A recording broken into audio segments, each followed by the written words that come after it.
putra dari Abu Bakar. Setelah itu yang ketiga sahabat Anas bin Malik wajar karena beliau 10 tahun menjadi khadim Rasul sallallahu alaihi wasallam, pembantu Rasul.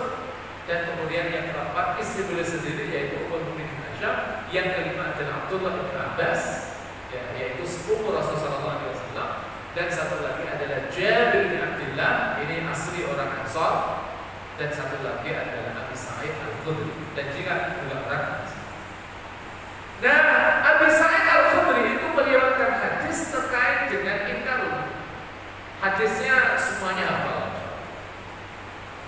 Jadi Rasulullah sallallahu alaihi wasallam bersabda, "Man yu'aminkum munkaran falyughayyirhu biyadihi." Siapa orangnya yang ia melihat kemungkaran, maka hendaknya ia mengubah dengan tangan. Kira-kira kita bisa tidak? Dengan tangannya, dengan kekuasaannya, dengan jabatannya, kira-kira mampu atau tidak? Nah, inilah sebenarnya bapak-bapak yang mungkin punya perusahaan sebagai ownernya, lalu ada karyawan-karyawannya yang melakukan kemungkaran, dengan kekuasaan itu bisa juga. Tapi kata Rasul, fa in lam yastati' fa bilisan. Kalau tidak mampu maka dengan lisannya itu seperti apa? Maksudnya adalah dengan cara kita berikan salam. Tapi kepedulian umat ini ketika melihat orang yang melakukan kemungkaran itu tinggi atau rendah? Halo, tinggi atau rendah? Tapi ada saudara-saudara kita yang mereka Masya Allah luar biasa, yang menyeru untuk melakukan salah, yang mereka menasihati ketika ada orang-orang yang melakukan kemungkaran. Itu aja yang enteng sekali. Nah, itulah yang harus kita duplikasi, bahwa seorang mukmin itu ketika melihat kemungkaran pastikan dengan cara yang hikmah, dengan cara yang bijak ia memberikan nasihat. Tapi dengan cara yang bijak. Mungkin Masya Allah ada tetangga kita sukanya Masya Allah main cuci. Ada teman kita mungkin itu Masya Allah apa yang dia lakukan masih menjadi pecandu minum-minuman keras. Kalau sekarang minum-minuman keras ganti narkoba. Ya dengan cara apa? Suatu saat kita ajak pergi kemana? Ajak makan, berdua, ngobrol aja. Pertama kali jangan langsung berdoain dinasihati. Pokoknya dia dibaikin dulu. Nanti kalau yang kedua mulai sedikit. Yang ketiga bisa mulai kalau dia sudah mulai menerima kita, mulai nasihat. Itu kalau orang sudah menerima nasihat kita dan dia sudah percaya pada kita, apa yang kita katakan itu insya Allah akan diterima apa yang kita katakan. Subhanallah. Jadi dakwah itu tidak afabiyah, tidak asal-asalan, itu ada manhajnya, ada metode, ada cara. Sehingga jangan sampai kemudian belum apa-apa ini langsung ente kalau tinggalin sholat terus masuk. Padahal ini orang memang dia orang awam yang pernah mengalami masa-masa jauh dari agama, di kampungnya nggak ada pengajian seperti itu. Kan kita ini perlu bersyukur kepada Allah. Kita tinggal di Jabodetabek, kerjaan bapak-bapak di Kemayoran, difasilitasi di sini di PRJ ada pengajian. Coba kalau kita tinggal di kampung. Pertanyaan saya, kalau bapak-bapak, maaf, misalnya tinggal di Purworejo, tinggal di Cirebon, tinggal di Semarang, tinggal di Surabaya, tinggal di Padang, kerja di sana, siang-siang seperti ini, kira-kira ada pengajian atau tidak? Kita ini tinggal di Jabodetabek, kapan saja ada pengajian. Apalagi sebelum pandemi kan, zuhur ada pengajian, besok ada pengajian. Nanti kalau istri kita yang tidak kerja, Masya Allah itu ada pengajian di level RT, pengajian di level RW kan. Nanti habis asar ada pengajian lagi. Nanti di beberapa perusahaan ada namanya pengajian lepas kerja. Nah, cuma memang ini namanya agak kurang bagus, pengajian lepas kerja. Sehingga karena namanya pengajian lepas kerja, artinya pengajian banyak yang lepas gitu. Saya itu punya pengalaman sedikit ya. Dulu saya suka ngisi di Bank Syariah nanti di Kampung. Jadi itu pengajian itu dari direktur sampai paling bawah itu wajib hadir. Tapi namanya pengajiannya nggak bagus, pengajian lepas saja. Nah, tapi mereka wajib tanda tangan Pak. Jadi habis tanda tangan duduk sebentar, pengajian Izinnya mana? Ke toilet. Toilet lama banget, pengajian baru mau selesai baru balik ya. Banyak yang lepas ya. Jadi yang sekalian, bersyukur kepada Allah. Habis maghrib ada pengajian, habis isya juga ada pengajian. Bahkan jam 10 kalau di kampung-kampung itu juga ada pengajian itu. Subhanallah, kita bersyukur kepada Allah.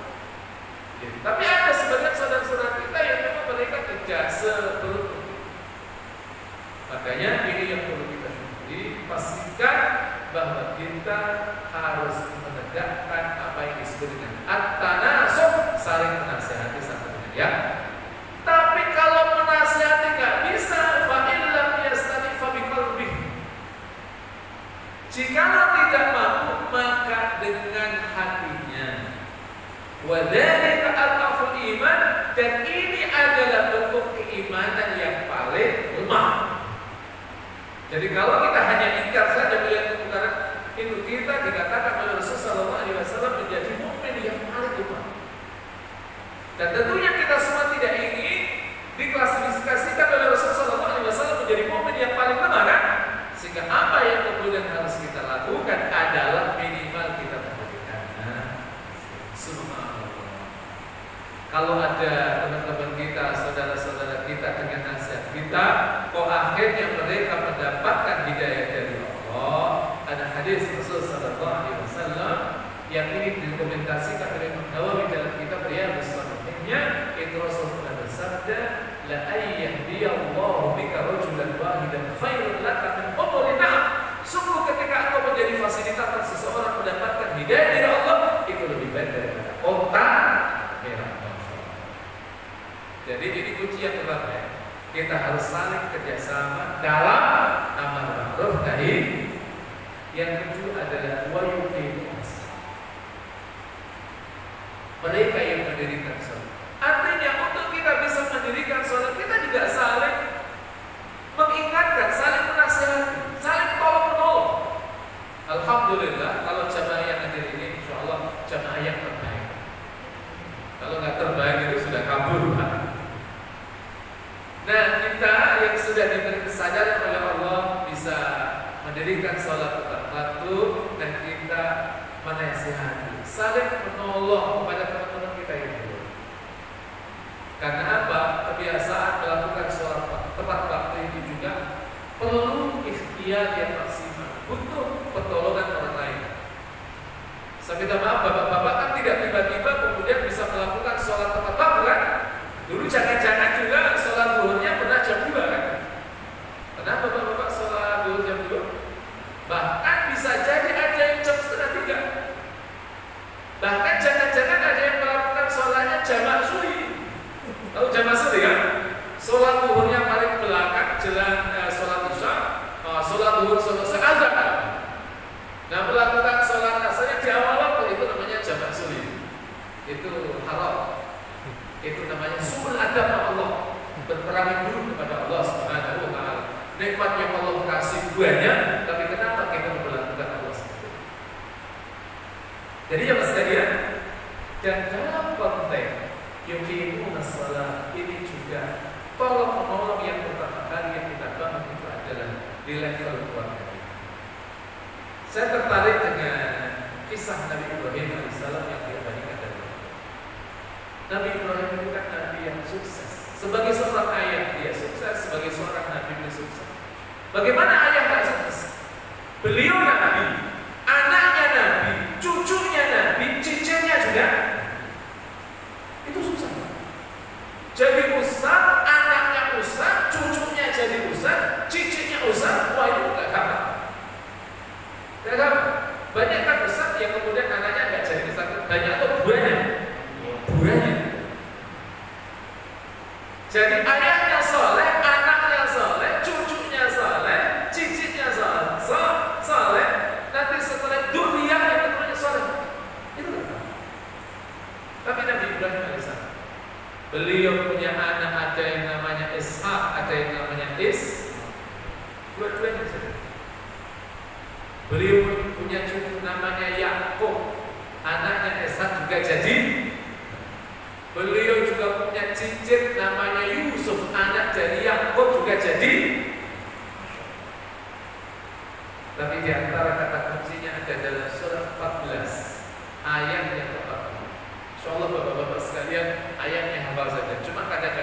tempatnya yang nggak tahu.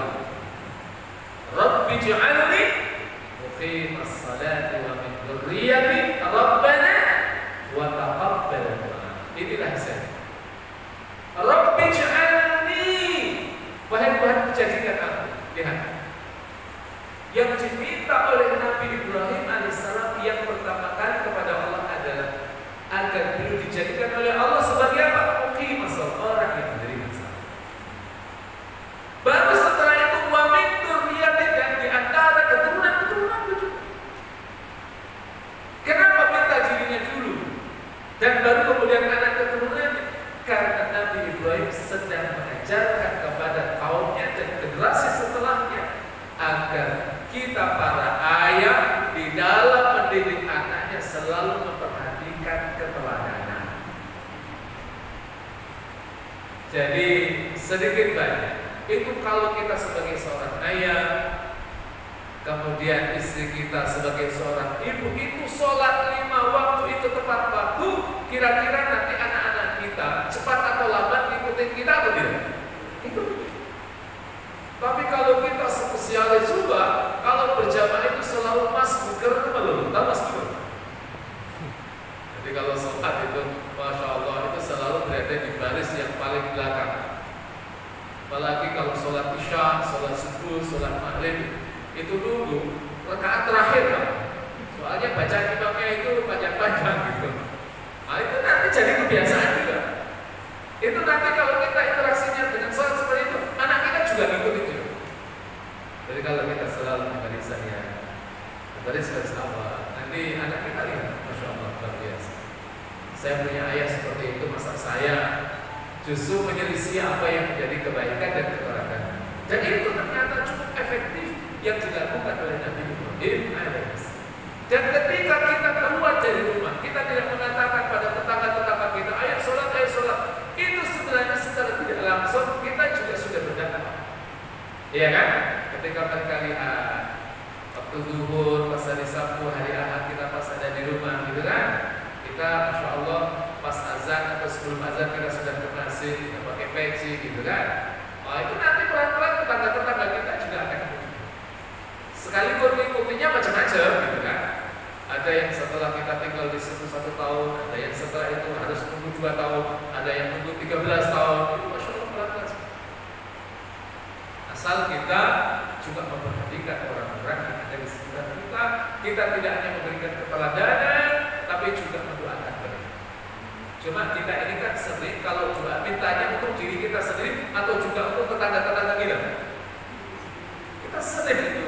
Kalau doa urusannya diri kita sendiri, tapi doakan tetangga-tetangga kita agar mereka mendapatkan hidayah dari Allah, agar mereka juga juga menjadi ahli. Yang ketiga, wayutunas. Tolong menolong bagaimana agar kita ini menjadi orang yang mau mengeluarkan the power of giving, kekuatan memberi protection. Tapi untuk kita menjadi orang yang bisa mengeluarkan zakat, itu kita harus benar. Kita perlu kekuatan iman. Maka ada satu rahasia ketika Allah berfirman dalam surat 9 ayat 103. Allah berfirman, "A'udzubillahi minasyaitonir rajim. Khudh min amwalihim shadaqatan tutahhiruhum wa tuzakkihim." Itu semua ahli tafsir mengatakan yang dimaksud dengan sedekah itu adalah zakat. Tapi kenapa Al-Quran tidak mengatakan khudh min amwalihim zakatan, tapi sedekah? Sebenarnya Allah sedang memberikan sebuah pembelajaran. Kalau kita ingin menjadi seorang mukmin yang enteng di dalam mengeluarkan zakat dan bersedekah, kata kuncinya adalah iman kita harus sedekah, harus benar. Makanya kenapa para sahabat-sahabat Rasul yang mereka punya harta yang berlimpah itu enteng dalam berinfak, karena imannya benar. Juga dalam masyarakat kita yang imannya benar itu pasti enteng. Tapi ada juga orang-orang yang harta berlimpah, yang pelitnya luar biasa, banyak tergit. Karena apa? Jarang ke masjid. Kalau ke masjid pelit berarti gagal itu. Pengajiannya gagal. Perlu dievaluasi. Yang dievaluasi siapa? Jangan-jangan ustadznya itu nggak benar itu. Artinya mungkin hatinya nggak bersih. Kenapa? Ketika seorang dai itu dia hatinya bersih, dia berbicara tidak dengan desanya, tapi dengan hatinya itu biasanya secara kasar. Sekalipun memang hidayah itu dalam genggaman Allah Subhanahu wa Ta'ala, tapi kan kita bisa menelusuri pada aspek hukum kausatif sebab dan yang terakhir wa yuti'un Allah, mereka yang selalu taat kepada Allah. Untuk menghadirkan ketakwaan kepada Allah secara kolektif itu tidak perlu tolong menolong. Karena apa saling tolong menolong? Karena kita punya iman yang tipologi keimanan kita ini yazidu wa yanqus. Kadang naik, kadang sering naiknya atau sering turun. Tapi bapak-bapak kelihatannya sering naiknya, Pak. Iya kan? Tapi terhadap saudara-saudara kita yang sedang mengalami degradasi iman, pastikan kita harus saling mengingatkan. Tolong mereka. Karena ketika mereka tidak taat kepada Allah, berarti mereka telah menzalimi dirinya. Dan Rasulullah SAW katakan, unsurillah, tolonglah orang yang berbuat zalim dan orang yang dizalim. Seorang sahabat Rasul agak bingung, ini aja orang berbuat zalim kok ditolong. Maka seorang sahabat bertanya, kaifa nansuru zalim ya Rasulullah? Bagaimana kami menolong orang yang berbuat zalim? Kata Rasulullah SAW, ta'naquhu bidulmi, dengan cara engkau menghentikan kezaliman yang dilakukan. Kalau ia meninggalkan salah, bagaimana agar ia menjadi orang yang menegakkan salah? Begitu juga dalam konteks ibadah ya. Nah setelah itu Allah katakan, ulaika sayarhamuhumullah, mereka adalah orang-orang yang dirahmati Allah. Jadi ini yang mengatakan adalah Allah langsung. Itu maknanya apa? Ketika kita mampu tolong-menolong dalam 4 item tadi, maka kunci rahmat Allah, kunci kasih sayang itu akan dibuka oleh Allah Subhanahu wa Ta'ala. Dan hari-hari ini kita membutuhkan kasih sayang Allah Subhanahu. Tapi di penghujung ayat itu Allah katakan, Innallaha azizun hakim, sesungguhnya Allah adalah zat yang maha perkasa dan zat yang maha biasa. Aziz, maha perkasa. Tidak ada seorang pun yang keperkasaannya melampaui keperkasaan. Hari ini bapak-bapak sekalian tahu betul betapa manusia itu dhaif, manusia itu tidak perkasa. Karena apa? Katanya ada ahli vaksin. Kenapa harus menunggu vaksin itu berbulan-bulan? Dan itu juga kerja-kerja kolektif. Dan itu juga harus melalui proses laboratorium dan lain sebagainya kan? Harus diobservasi, harus diteliti, gitu kan? Harus diriset. Itu kan manusia. Tapi Allah punya caranya sendiri. Kalau Allah Subhanahu wa Ta'ala ingin menghadirkan rahmat, maka apa yang Allah ingatkan kepada kita, kunci-kunci menghadirkan rahmatnya itu harus kita lakukan. Hakim, Allah adalah zat yang maha bijaksana. Allah tahu betul kapan COVID ini akan dicabut oleh Allah, kapan ia tetap ada dalam kehidupan kita, maka kita tetap harus berhusnudzon kepada Allah Subhanahu wa Ta'ala. Jangan ada di antara kita yang bersuudzon kepada Allah. Karena apa? Ini ujian juga. Kita tetap percaya sama Allah atau tidak? Karena ada juga yang katakan Allah kayak begini. Lah, ini adalah ujian keimanan. Surat 29 ayat juga. Ahasiban nasu ayyutraku ayyakulu amanna wa hum la yuftanun. Apakah manusia itu menyangka mereka ditinggalkan begitu saja untuk mengatakan aman dan kami beriman wa hum la yuftanun, sementara mereka tidak diuji? Setiap kita pasti diuji oleh Allah Subhanahu. Mudah-mudahan Allah Subhanahu wa Ta'ala memberikan keselamatan kepada kita dan pada akhirnya pandemi ini dicabut oleh Allah Subhanahu wa Ta'ala. Ini bisa sampaikan, mudah-mudahan bermanfaat. Saya akan tahu ada pertanyaan atau tidak? Belum? Tidak ada. Tidak ada.